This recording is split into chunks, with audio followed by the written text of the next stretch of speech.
Sure, I'm Vic Salerno. I'm CEO of Ocano Electric. We're one of the largest electrical contractors in the United States, headquartered in Victor.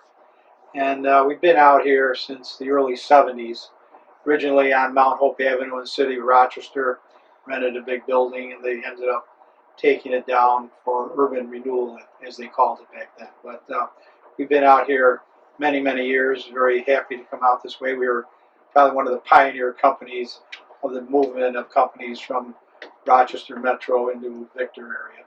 So, and it's worked out great. Company, we've got a couple hundred people here. We have 5 offices, including headquarters: Syracuse, Albany, Buffalo, and in the city of Rochester and Henrietta, where our power group is located. And we just bought another building right next door in Henrietta, which we are going to be using for our prefabrication efforts, which will help us be much more efficient by doing many of our operations in a controlled factory environment versus out on the job site. So it'll tremendously improve our efficiency.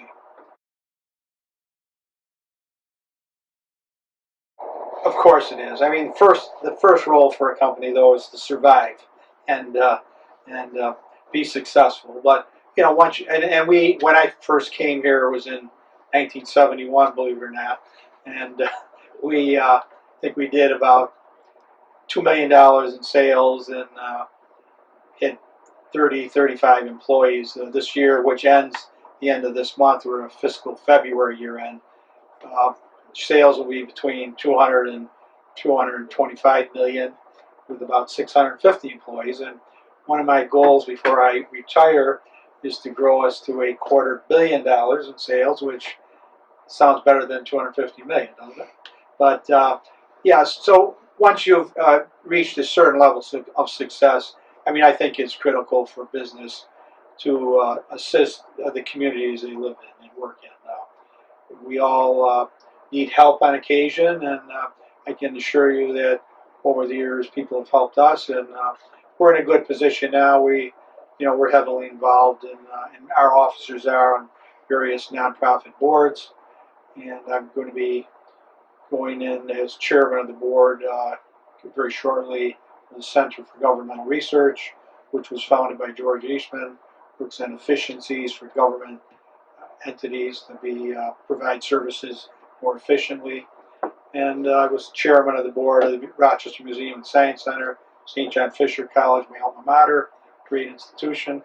And at the end of the day, I think it's critical that our businesses are able to help wherever they can and wherever their passions are.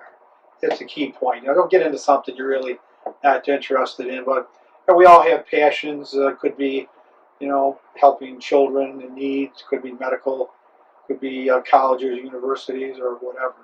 Pick something you're passionate about. And when I became CEO here, it was one of my initiatives. It was in 2006.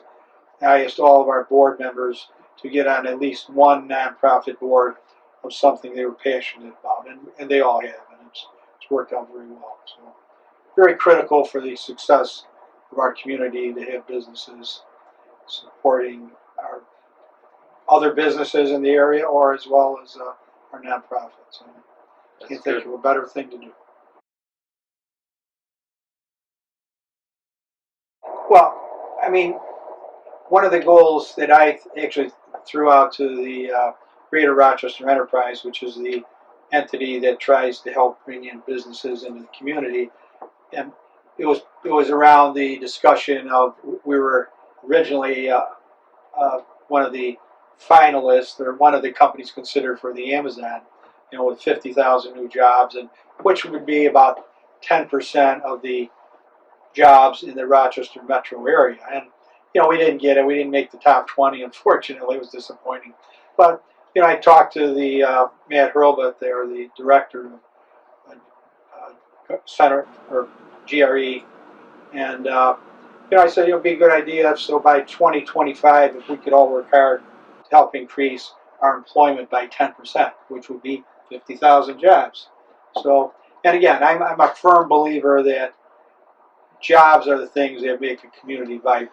And if we're able to provide good employment to the community, we have young people, instead of moving to New York City or wherever, they stay here, they raise families here. And Rochester is probably one of the best places to raise a family. There's a lot of, they call it the boomerang effect. People go away, and once they get married or whatever and have children, they do come back. And the cost of living is very reasonable, except for maybe our property taxes, but everything else is pretty good. But it's critical that we grow our companies here. And Victor has been a hotspot, Victor area, for Rochester Metro. I think it's one of the areas that has had good, solid population increases. We have traffic jams now.